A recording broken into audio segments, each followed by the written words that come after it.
mamatay man ako bukas o ngayong gabi, ako baba.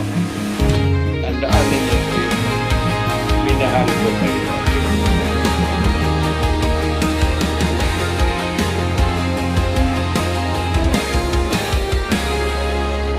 Sa lupa ng Pilipinas may tumindig na tunay, isang lider na di umatras kahit laban ay sabay-sabay.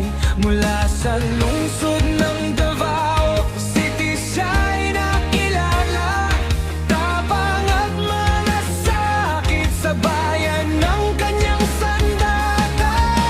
Hindi takot sa unos, hindi takot sa laban, para sa kinabukasan ng ating inang bayan. Rodrigo Duterte, matapang na pangalan, makabayan ng puso. Yan ang panlaban ko sa mga putang ina ninyo. Marami sa hirap at ginhawa, tinig ng masa, lakas ng bansa. Sawade I'm the only remaining guard left for the Filipinos to deal with the situation. Oo, si Rudy Duterte, ang pag-asa ng mga kriminal na mamatay ng mga kaputang ina ninyo. siya'y nananatiling matibay at matatag.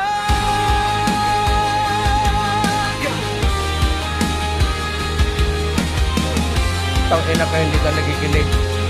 I will kill you. Sa panahon ng dilim, siya'y naging ilaw, disiplina at batas ang kanyang itinawid na agos ng araw. Maraming hamon ang kaniyang hinarap, ngunit sa paninindigan siya'y hindi natinag.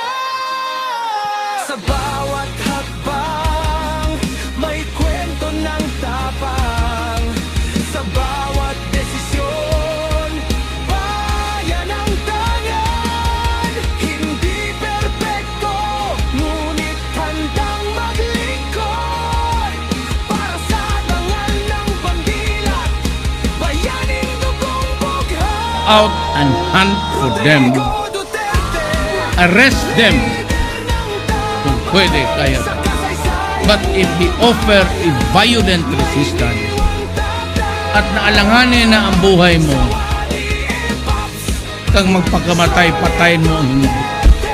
sigaw ng pagkakaisa, lakas ng bawat isa.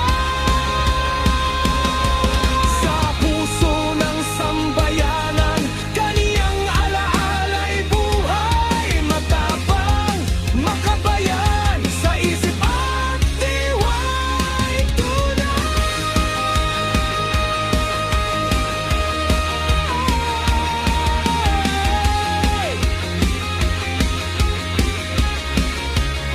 Sawadi Epops, Solid Duterte, sigaw ng suporta sa bawat sulok ng daigdig. Sawadi Epops, Solid Duterte, sa puso ng tao, siya'y nananatiling matibay at matatag. Yan ang panlaban ko sa mga putang ina ninyo.